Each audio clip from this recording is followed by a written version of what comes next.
ഇനി ക്രമപാഠം.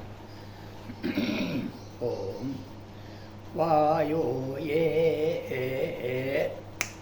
വായോ ഇതി വായോ യേ തേ തേ സഹസ്രിണാ സഹസ്രിണോ രഥാസസ്തേഭി തേഭിരാഗഹി. ഇവിടെ ആ എന്നുള്ള പദം ഉണ്ടാവുകൊണ്ട് 3 പദം ചെല്ലണം. അതാണ് തേഭി. ആ നിർത്താൻ പാടില്ല, അടുത്ത പദം കൂടി ഉണ്ടെങ്കിൽ വേണം. അപ്പോൾ തേഭിരാഗഹി ഇങ്ങനെ വരണ സന്ദർഭത്തിൽ, ആ എന്ന് വരണ സന്ദർഭത്തിൽ പാലം ചെല്ലുക എന്ന് പറയും. അതായത് തേഭിരാഗഹി എന്നുള്ള 3 പദം ചെല്ലും, പിന്നെ ആഗഹി എന്ന 2 പദം മാത്രം ചെല്ലും. അതിന് പാലം എന്നാണ് ഇവിടെ പറഞ്ഞു വരുന്ന ഒരു ഭാഷ. അപ്പോൾ ഇങ്ങനെ ഒരു മുദ്രയും പതിയുണ്ട്. ആഗഹി ആഗഹി പിന്നെ അന്തകട ഗഹീതി ഗഹീ നിയുത്വാന്തസോമപീതയേ സോമപീതയ ഇതി സോമാ പീതയേ നിയുത്വാൻവായോ വായവാഗഹി വായോ ഇതി വായോ ആഗഹി ഗഹ്യയം അയം ശുക്രാ ശുക്രോ അയാമി അയാമി തേ ത ഇതി തേ ഗന്ധാസി. ഇവിടെ മുദ്ര ഗന്ധ എന്ന് നിർത്തിയാൽ പിന്നെ ഗന്ധാസി എന്നാവുമ്പോൾ 3 ഓപ്ഷൻ ഉണ്ട്. ഗന്ധ സി, പിന്നെ ഗന്ധ അസി, ഗന്ധ ആസി. ഈ 3 സന്ദർഭത്തിലും ഗന്ധാസി തന്നെയാണ് വരിക. അപ്പോൾ ഗന്ധ എന്ന് കഴിഞ്ഞ് ആനും ഒന്നുമില്ല, വെറും സി ഉള്ളൂ എന്ന് വെച്ചാൽ അപ്പോൾ മുദ്രയൊന്നും വേണ്ട, സി എന്നുള്ള മുദ്ര വേണ്ടു.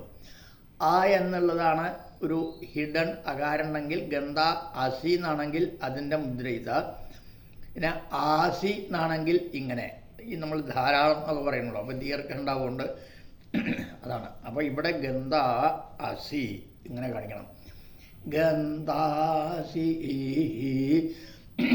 അസി സുൻവത സുൻവതോ ഗൃഹം ഗൃഹമിതി ഗൃഹം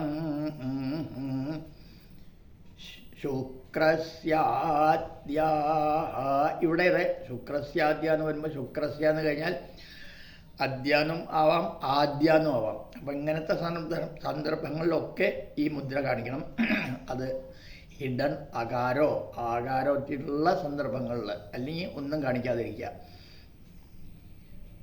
ശുക്രസ്യാദ്യാ ആദ്യ ഗവാശിരാ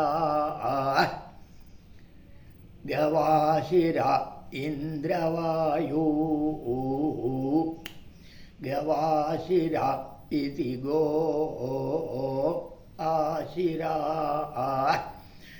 ഇന്ദ്രവായൂ നിയുത്വതാ ഇന്ദ്രവായൂ ഇതീന്ദ്രവായൂ നിയുത്വത ഇതി നിയുത്വത ആയാതം യാതം പിബതം പിബതം നരാ നരേതി നരാ അയം വാം വാം മിത്രാവരുണ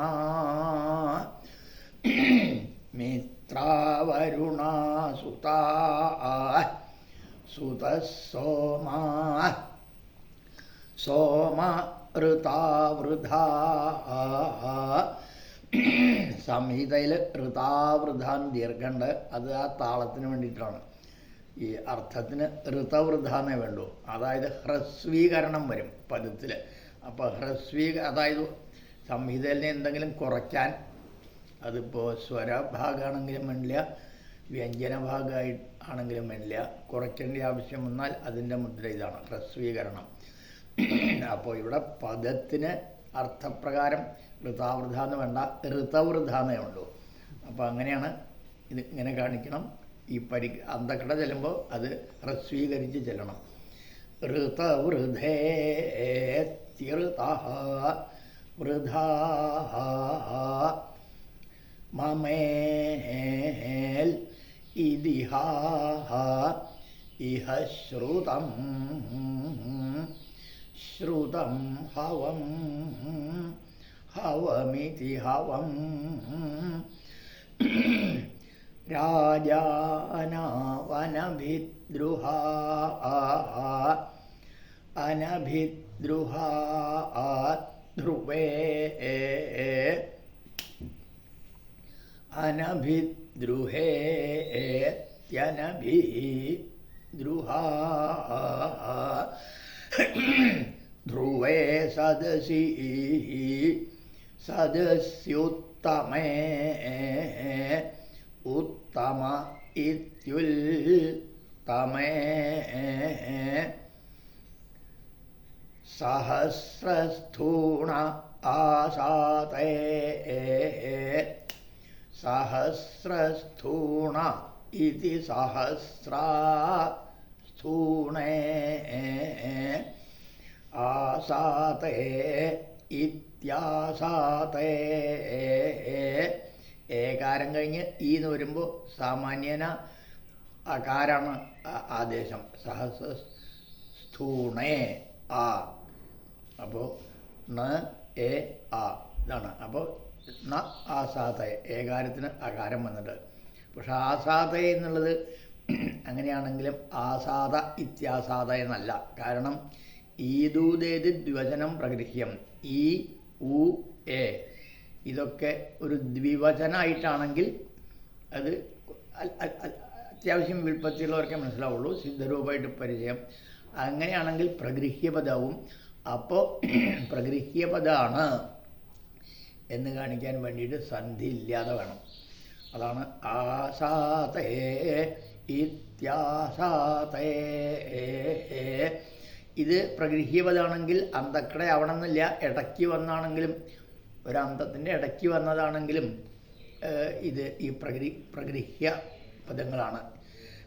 കവി എന്നൊക്കെയാണെങ്കിൽ കവി ഇത് കവി എന്ന് അന്തത്തിൻ്റെ അവസാനത്തിൽ ആണെങ്കിലും വേണം.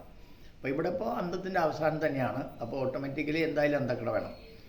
ഇനി താ സമ്രാജ ഘൃതാസുതി ആദിത്യ ദാനുനസ്പതി, ഈ രണ്ട് പാദങ്ങളും മുമ്പ് വന്നതാണ്. അപ്പോൾ ഇവിടെ ഈ സന്ദർഭത്തിൽ ഒഴിയാണ്. അപ്പോൾ വെറുതെ അങ്ങോട്ട് ചെല്ലേ വേണ്ടു. താ സമ്രാജ ഘൃതാസുതി ആദിത്യാദാനുനസ്പതി. ഒഴിയാണ്. പദം ഛേദമില്ലാതെ ചെല്ലാം, ക്രമം ഒന്നുമില്ലാതെ ചെല്ലാം എന്നുള്ളതിന് ഇങ്ങനൊരു മുദ്രപതിയുണ്ട്. അപ്പോൾ ഇങ്ങനെ കാണിച്ചാൽ താ സമ്രാജ ഘൃതാസുതി ആദിത്യാദാനുനസ്പതി സചേതേ ഇതി. ഇവിടെ അതെ ആസാതേ ഇതി എന്നുള്ള പോലെ അനവഹ്വരം. സചേതേ അനവഹ്വരം സചേതേ ഇതി സചേതേ അനവഹ്വരമിത്യനവഹ്വരം. ഗോമദൂഷൂ ഗോമദിതി ഗോമൽ ഇത്യൂ. ഇപ്പം ഗോമൽ എന്നുള്ളത് അവഗ്രഹിച്ച പദം, ഉ എന്നുള്ളത് പ്രഗൃഹ്യ പദം. പിന്നെ സുനാസത്യാഹ നാസത്യാശ്വാവൽ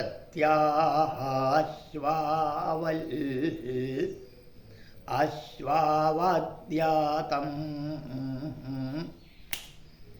ഇവിടെ അശ്വാവൽ സംഹിതയിൽ ഒരു താളത്തിന് വേണ്ടി ശ്വാന്ന് നീട്ടി പറഞ്ഞാലും അർത്ഥത്തിനനുസരിച്ച് അശ്വവലിന് വേണ്ടു. അപ്പോൾ ഹ്രസ്വീകരണം വേണം പരിഗ്രഹിക്കുമ്പോൾ. അപ്പോൾ ഇത് ഈ മുദ്ര അശ്വവദിത്യശ്വാവൽ യാതമശ്വിനാ അശ്വിനേത്യശ്വിനാ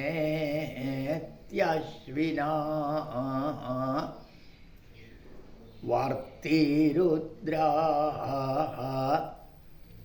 രുദ്രാ നൃപായം നൃപായമിതി നൃപായം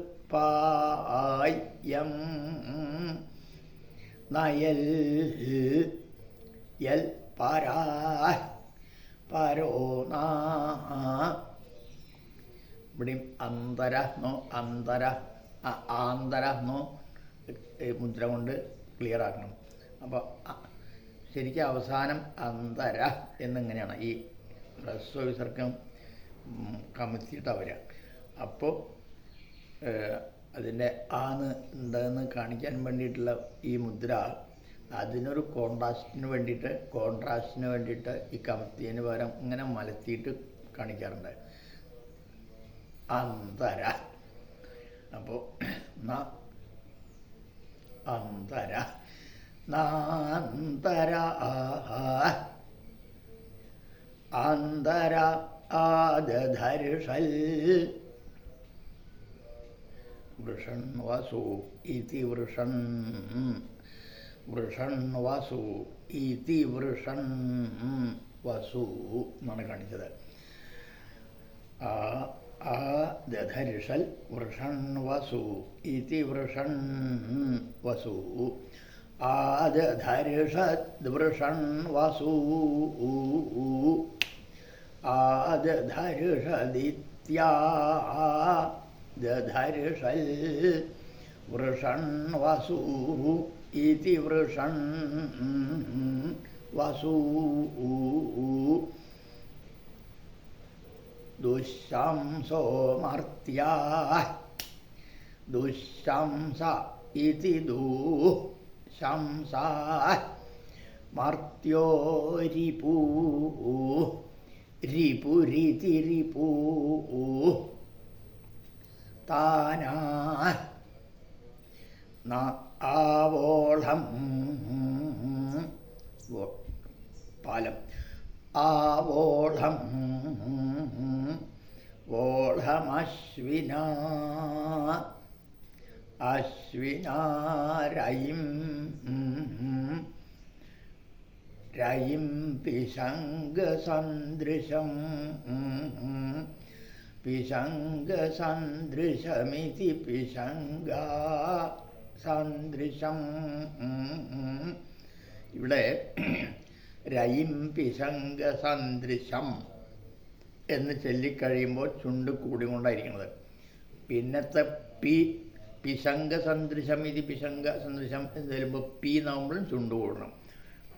അപ്പോൾ ഇവിടെ ചുണ്ടെടുക്കുക ദുരോഷ്ട്യം എന്ന സാങ്കേതിക നാമത്തിൽ വേണം.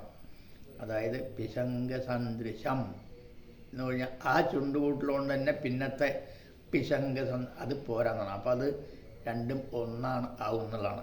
അപ്പോൾ വിരാമം വന്നില്ല.